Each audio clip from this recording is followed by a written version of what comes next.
अस्सलाम वालेकुम। अच्छी और दिलचस्प कहानियों के लिए चैनल को सब्सक्राइब कीजिए। बैलगाड़ी सड़क पर दौड़ रही थी। गाड़ी में बैठा शंकर काफी हिरासा था। शंकर अपनी मौसी के यहाँ गोपीनगर जा रहा था। उसे 2 दिन पहले पता चला था कि उसकी मौसी बहुत बीमार है, तो वो उसकी ही खबरगिरी करने जा रहा था। अरे माधु, गाड़ी जरा और तेज चलाओ ना, मौसम के तेवर ठीक नहीं लग रहे। जब वो घर से निकले थे तब मौसम बिल्कुल ठीक था, मगर अब हर तरफ आकाश पर काले घनघोर बादलों ने अपने पर फैला लिए थे। ये सुनते ही माधु ने जोरदार चाबुक बैलों पर बरसाया तो वो और तेज दौड़ने लगे। अभी वो थोड़ा सा ही आगे बढ़े थे कि बादलों की गड़गड़ाहट बढ़ने लगी और देखते ही देखते तेज बारिश शुरू हो गई। बैलों की रफ्तार में कदरे कमी आ गई थी।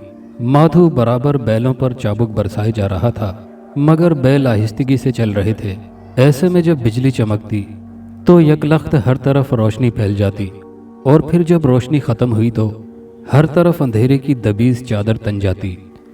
शंकर बाबू, बहुत डर लागत है अंधेरे से। हमारी दादी कहती थी कि बयाबानों और मैदानों में रात को सफ़र न करो। वो क्यों? शंकर ने कदरे हैरत से पूछा। अरे शंकर बाबू, आपको ना ही पता कि ऐसी खुली जगहों पर भटकती आत्माएं होवत हैं। माधु ने काफ़ी सहमी हुई आवाज़ से कहा, मुझे ऐसी बातों पर बिल्कुल भी विश्वास नहीं है। ये सब कहने की बातें हैं। भूत प्रेत, आत्माएं, चुड़ैलें और आसेब, आज तक मैंने इनके बारे में सुना ही है, परंतु देखा कहीं भी नहीं। अरे नाही बाबू, हमको तो इन पर अटल विश्वास है। और फिर बादल इतनी ज़ोर से गरजे कि उन दोनों को अपने कानों में उंगलियां रखनी पड़ गईं। अरे ये ससुरे काहे को नहीं चल रहे? बादलों की गरज के साथ बैल भी रुक गए थे। माधु ने बैलों पर कई चाबुक बरसाए, परंतु आगे नहीं बढ़े। वो बार बार अपने अगले पांव को जमीन पर मार रहे थे। ऐसा लग रहा था जैसे कोई अनदेखी शक्ति उन्हें आगे बढ़ने से रोक रही हो। शंकर बाबू, ये आगे ना ही जात हैं। ऐसा लागत है जैसे इनका पांव धरती ने पकड़ लिया है। बारिश से उन दोनों का बुरा हाल हो चुका था। सर्दी से उनके दांत बज रहे थे। शंकर को बहुत चिंता हो रही थी। उसके मन में ढेरों वसवसे आ रहे थे। अब तो उसके दिल में भी खौफ ने अपने पंजे गाड़ने शुरू कर दिए थे। अब जब भी बिजली चमकती तो उन्हें अपने से कुछ दूरी पर एक खंडर का हेवला सा दिखाई दिया। अरे शंकर बाबू, सामने देखिए। हाँ, मुझे भी दिखाई दे रहा है। लगता है कोई खंडर है। हमें सर्दी और बारिश से बचने के लिए वहाँ जाना चाहिए। नहीं, हम वहाँ नहीं जाएंगे। क्यों? शंकर ने हैरत से माधु को देखा। देखिए शंकर बाबू, हमको ऐसी जगहों से बहुत डर लागत है, और अगर यहीं रुके रहे तो सर्दी की वजह से ठिठर कर मर जाएंगे। तुम्हें चलना है तो चलो, मैं तो जा रहा हूँ। अरे रुकिए शंकर बाबू, सुनिए तो।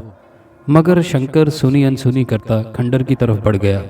माधु ने गाड़ी को वहीं छोड़ा और दौड़कर शंकर के साथ हो लिया।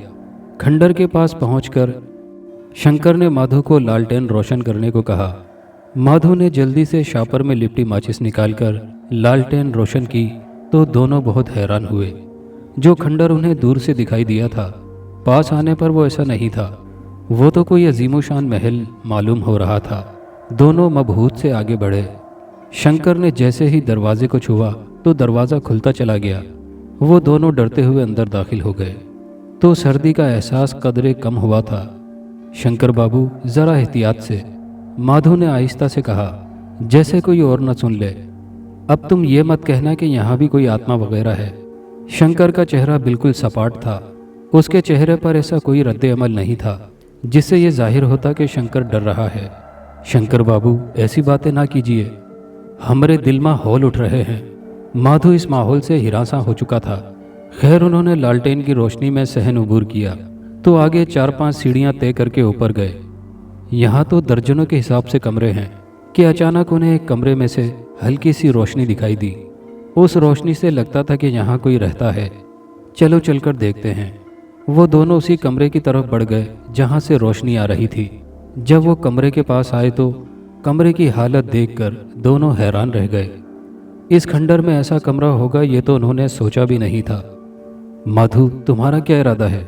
शंकर ने माधु को देखते हुए कहा। कमरे की सफाई सुथराई देखकर तो यही लगता है कि यहाँ कोई है, मगर वो किधर है?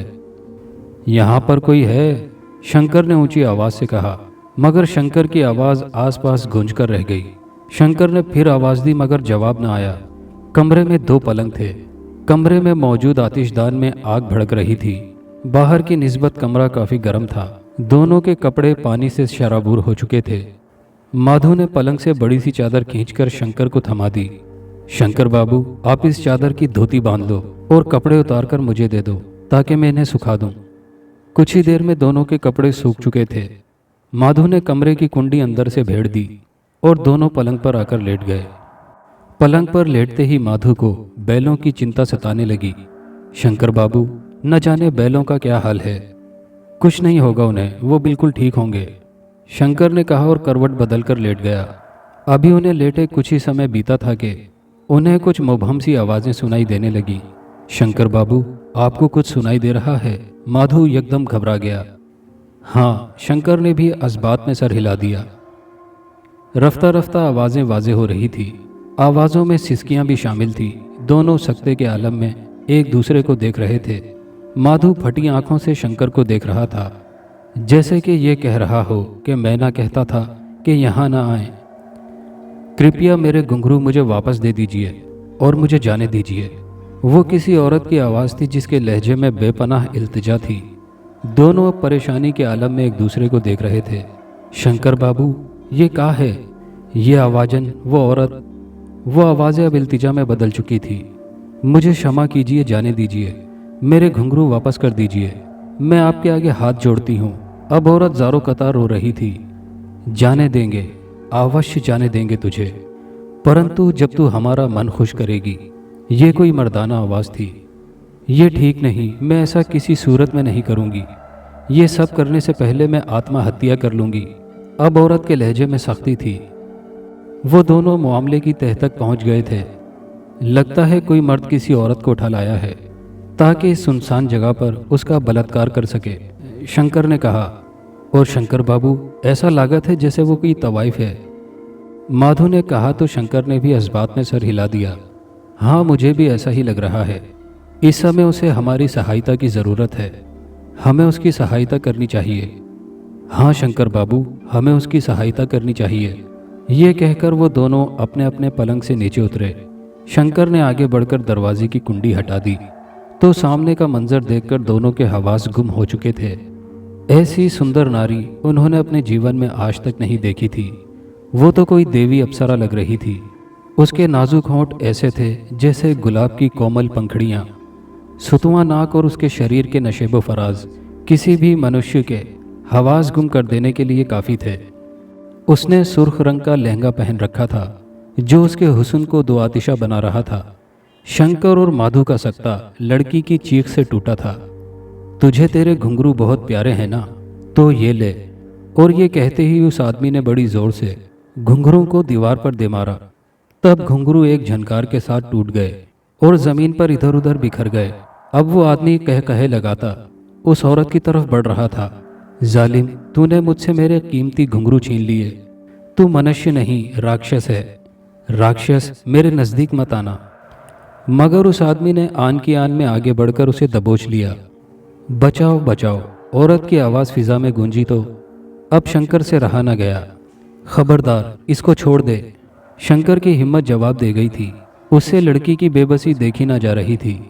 तभी शंकर ने आगे बढ़कर एक जोरदार मुक्का मर्द के जबड़े पर दे मारा तो वो आदमी इस अचानक उफ्ताद से घबरा गया। उसने एक लम्हे के लिए लड़की को छोड़ दिया, मगर फिर वो आदमी जैसे ही होश में आया तो उसने फिर से लड़की को दबोचने की कोशिश की, मगर अब की बार उसे शदीद नाकामी हुई। शंकर का एक घूंसा उसके जबड़े पर पड़ा और जबड़े पर मुक्का पड़ते ही उसके हवास मुअत्तल हो गए। वो आदमी अपने दोनों हाथों से अपने जबड़े को सहलाने लगा। अगर अब तूने इस लड़की को छुआ तो मैं तेरे हाथ पैर तोड़ दूंगा, समझा? ए, तू कौन होता है इसे बचाने वाला? तेरी बहना लगती है क्या? हाँ, ये मेरी बहन लगती है। लड़की ने हैरत भरी नज़रों से शंकर की तरफ देखा। ये अल्फाज सुनते ही उस आदमी ने तड़पना शुरू कर दिया और ज़मीन पर गिरकर लोटपोट होने लगा। और फिर अचानक उसके शरीर ने आग पकड़ ली। उसका शरीर आग में जलने लगा। उसकी चीखें बहुत कर्बनाक थी। कलावती, तेरी इच्छा पूरी हो गई। तुझे किसी मनुष्य ने बहन कह ही दिया। तू मुक्त हो गई। मैं दोबारा जन्म लूँगा, देखना, मैं फिर दोबारा जन्म लूँगा। जोगी की भविष्यवाणी सच साबित होगी। और फिर आहिस्ता आहिस्ता वो जलकर राख हो गया। फिर अचानक न जाने किधर से हवा का तेज झोंका आया और उस राख को उड़ा ले गया। ये सब क्या था? शंकर काफी सहमा हुआ था। उसे तो विश्वास ही नहीं हो रहा था कि उसने जो कुछ देखा है क्या वो सच है। वो उन्हीं सोचों में गर्क था जब ही उस लड़की की मुतरन्नुम सी आवाज़ उसके कानों में पड़ी तो वो होश की दुनिया में वापस लौट आया।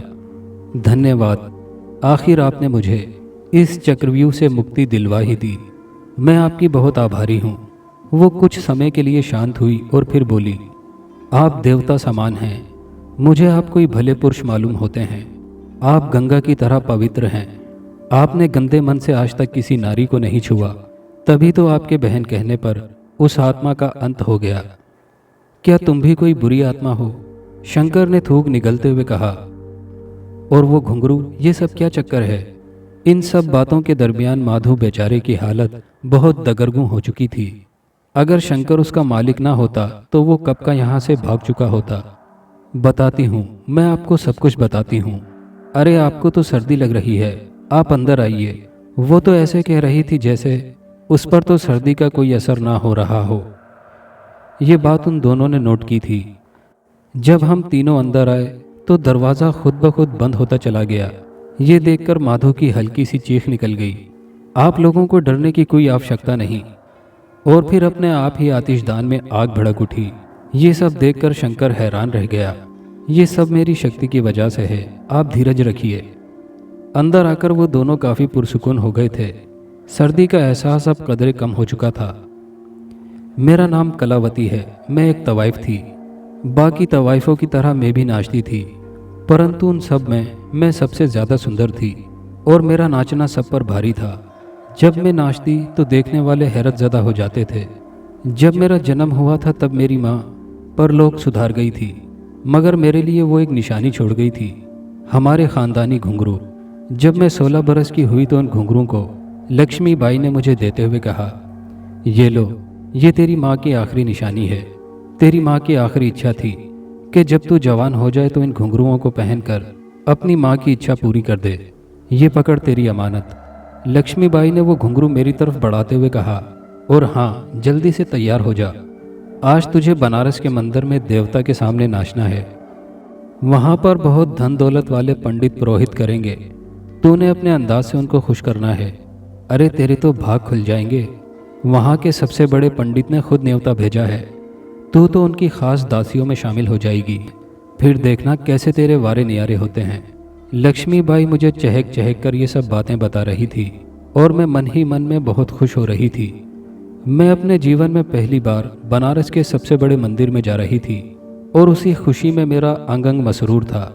और फिर कुछ ही समय के बाद एक सुर्ख लहंगा मुझे लक्ष्मीबाई ने दिया और कहा, इसे पहन लो और जल्दी से तैयार हो जाओ, बाहर पालकी आ चुकी है, वो तुम्हारा ही इंतज़ार कर रहे हैं।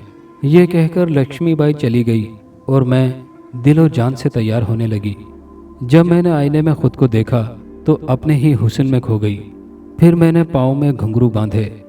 घुंघरुओं की छनछनाहट से मुझ पर अजीब सी मधोशी छा जा रही थी। और फिर मैं पालकी में बैठकर मंदिर पहुंच गई।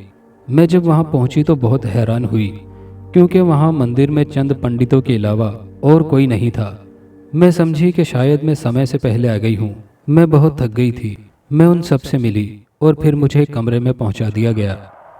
कमरे में आकर मैं अपनी माँ के घुंघरू देख रही थी। मुझे ये घुंघरू बहुत प्यारे लग रहे थे।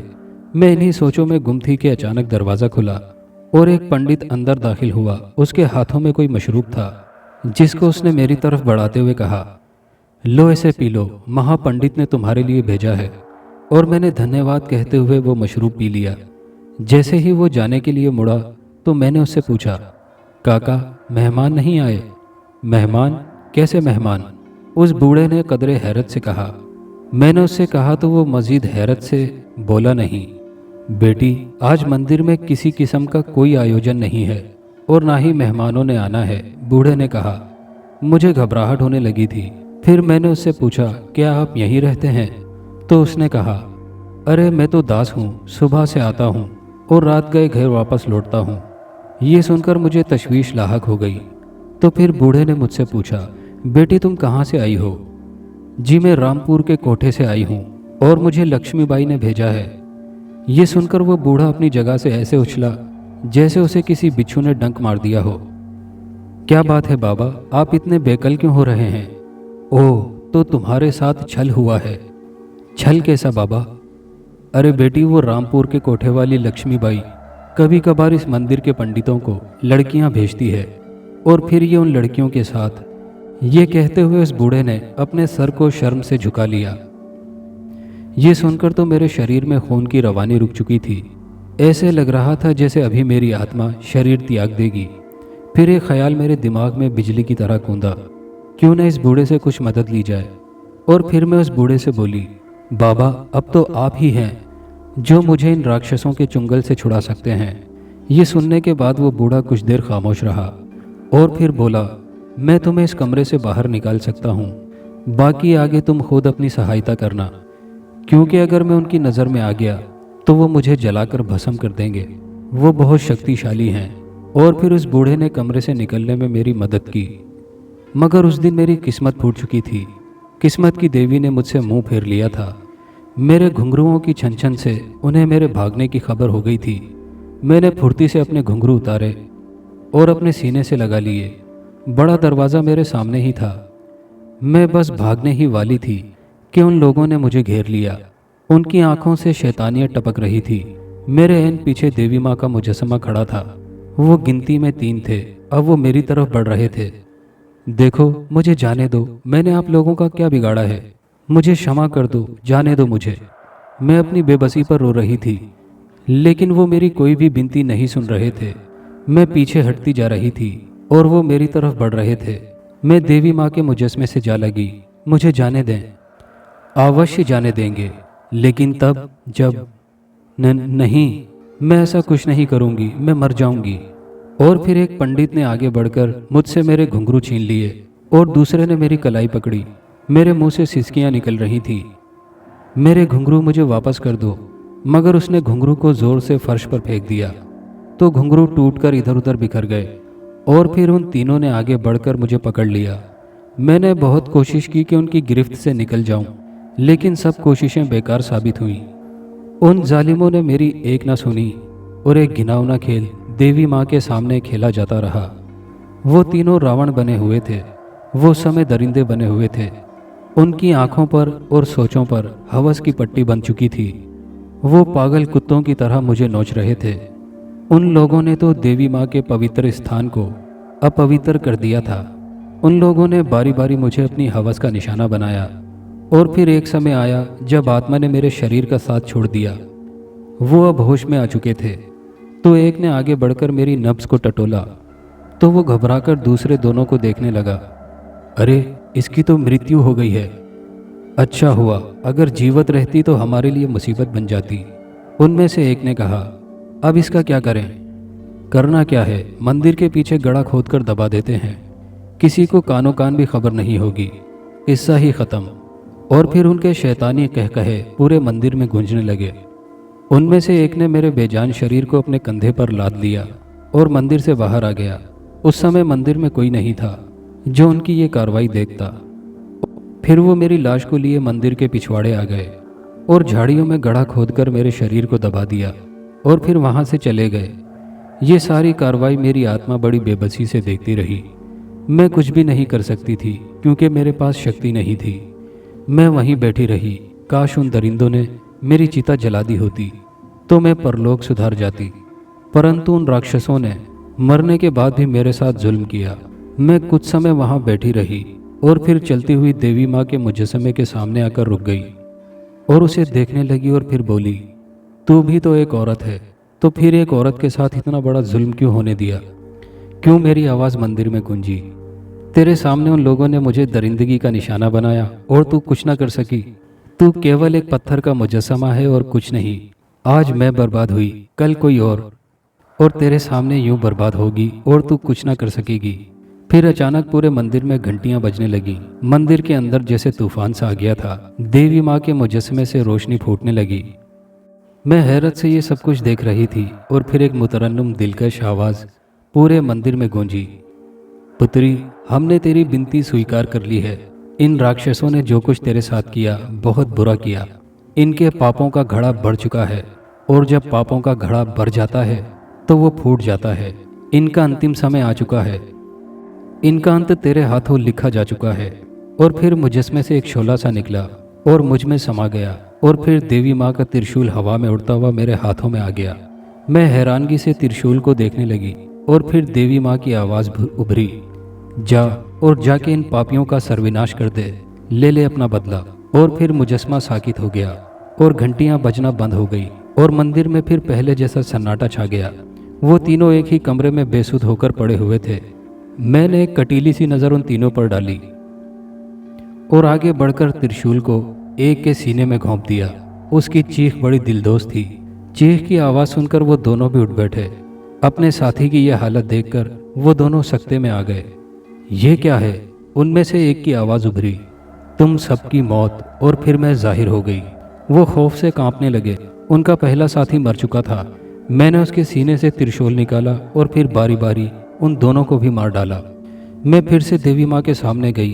हैरत अंगेज तौर पर त्रिशूल से खून का नामो निशान तक मिट गया था, और फिर त्रिशूल खुद ब खुद देवी माँ के हाथों में चला गया। सुबह जब सब लोग मंदिर में पूजा के लिए आए तो तीनों पंडितों की हालत देखकर लोग सकते में आ गए। राम राम करते सभी मंदिर से चले गए, और ये मंदिर आहिस्ता आहिस्ता वीरान होता चला गया। समय बीतता रहा और समय के साथ साथ खंडर बनता गया, और मेरी आत्मा यहीं भटकती रही, क्योंकि हिंदू धर्म के मुताबिक मेरा क्रियाक्रम नहीं हुआ था। उस समय में कई लोग यहाँ आए, मगर वो सब ये देखकर भाग जाते थे। लेकिन तुमने हिम्मत की और ये तिलिस्म तोड़ दिया। मैं और माधु कलावती की कहानी सुनकर बहुत दुखी हुए, और फिर मैं बोला, अगर मेरे लिए कोई काम है तो बताओ। मेरी आत्मा की शांति के लिए मेरा क्रियाक्रम बहुत ज़रूरी है। तुम इस खंडर के पीछे लगे नीम के पेड़ के नीचे दफन मेरे शरीर को चिता के हवाले कर दो। और फिर मैं और माधु जब बाहर निकले तो सुबह हो चुकी थी, और फिर हमने नीम के पेड़ के नीचे थोड़ी सी खुदाई की तो हमें वहाँ से कुछ हड्डियाँ मिली, और फिर हमने उन्हें लेकर उनकी चिता जला दी। फिर कुछ समय बाद कलावती की आत्मा फिर से नमूदार हुई। अब वो पहले से ज़्यादा सुंदर दिखाई दे रही थी। आप दोनों का बहुत बहुत धन्यवाद। अब मैं चलती हूँ, मेरा समय पूरा हो गया है। ये लीजिए, ये अपनी मौसी को खिला दीजिएगा, वो ठीक हो जाएंगी। मैंने हैरानगी से कलावती की तरफ देखा, लेकिन तब तक वो आकाश की वुसअतों में कहीं गुम हो चुकी थी। इसके बाद हम शिकस्ता कदमों के साथ खंडर से बाहर आ गए। दोपहर होने वाली थी। बैल वहीं खड़े थे और बिल्कुल ठीक ठाक थे। गाड़ी पर सवार होकर मौसी के घर गए, और मैंने वो सफूफ अपनी बीमार मौसी को खिलाया तो वो बिल्कुल ठीक हो गई। फिर हम कुछ दिनों बाद अपने घर वापस आ गए। इस वाक़ये को कई बरस बीत चुके हैं। आज भी जब कभी मुझे कलावती की याद आती है तो उसका हसीन सरापा मेरी आंखों में घूम जाता है, और मेरे होंठों पर एक दिलावाज सी मुस्कान बिखर जाती है। दोस्तों, ये कहानी कैसी लगी नीचे कमेंट बॉक्स में अपनी राय का इजहार ज़रूर कीजिएगा, और नए आने वाले दोस्तों से गुजारिश है कि हमारे चैनल को सब्सक्राइब करके वीडियो को लाइक शेयर करना मत भूलिएगा। शुक्रिया।